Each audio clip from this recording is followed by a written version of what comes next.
This is the basic road. As you can see, 4 studs. The road itself is lowered 1 plate, and it is in dark tan, and it is 8 studs wide. Now, my problem with 8 studs wide is a car doesn't really travel nicely on 8 studs. So I personally make my roads 10 studs wide. I know it doesn't fit with the standard, but you could always just, where you meet your neighbor, limit it down to 8 studs. So that now joins up quite nicely, or you didn't even have to put those little bricks because it just expands nicely. So you can actually decide what size you want, as long as where you come together, you're either 8 or 10 wide. Now, obviously, roads don't have to go straight.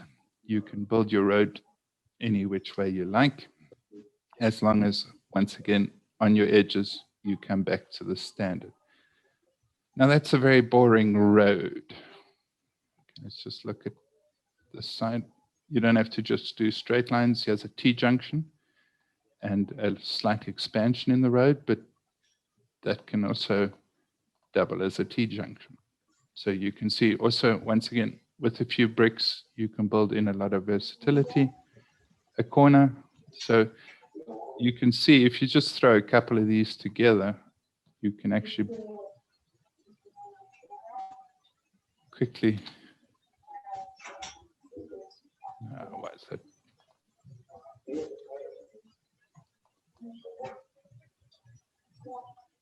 You can quickly build a road that goes all over the place. Sorry, guys, there's just somebody who's not muted.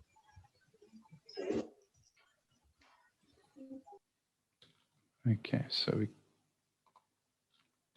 obviously your roads aren't just flat. Normally they have texture, even the edges of your roads. So you can see, yeah, I've used some of that depth I was talking about. And I have put in a bit of mud, and the sides of my roads actually go up because vegetation, etc. Or you can do a normal, or what we commonly see, a little 2-track lane. This is an example of making a road interesting. So yeah, we have a little spot where it's obviously very wet, and it's very muddy, and someone has gone and thrown some rocks into the hole to make it easier for the wagons to go over. Some of those rocks are covered in mud. If you want to continue telling that story a little bit, you could even go and put wagon tracks out of the mud, or put footsteps out of the mud. And thereby actually using this little piece of road to tell a whole story on its own. And it's just a piece of road. So imagine if every single piece of your display told its own little story.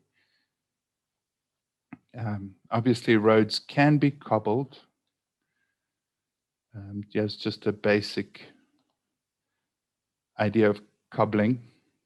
Once again, I've lowered my road another level, just to get that cobbling the same as the sand. Now, with everything I do in Lego, I think, why? Now, cobbling, according to the research I've done, was generally done by Romans. They built roads, but after the Romans fell, nobody built roads. Most people just walked wherever they want and walked where they could. So if there was a slight sand track, they walked there. So they made paths and basically sand 2 tracks and dirt roads. There wasn't too much cobbling. Is it cobbling? Cobble roads. Anyway, so you can do your cobbling any which way you want. Yeah, I've suggested a slightly damper area. So there's some moss or urchins growing on those rocks. So basically, once again, I'm saying, okay, why is it there? It's wet. So that's where that stuff will grow. It's not going to grow all over the place. So you're not going to put it everywhere. You're going to suggest the damper areas of the road. Okay, and then with cobblestones, you don't have to go round. I find round is better because in rural areas, you wouldn't necessarily have a quarry. So your stones that they would have put in the road would have generally come from lying around or out of a riverbed, and they're more likely to be round.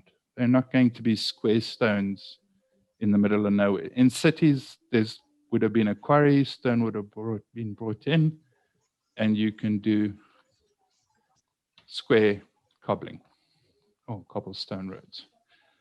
So I wouldn't generally put squares in a rural area.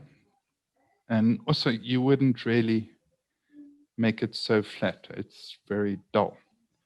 So yeah, I've just used some headlight bricks. And you can see you can get a lot of texture out of just using headlight bricks. That's just headlight bricks. The reason I didn't go into a bit more of the brackets is because LDD isn't quite up to date on the 1x1 brackets yet. So it's not as versatile. So that's your task, is try create a dirt road or a cobbled road that kind of tells a story. For inspiration, you can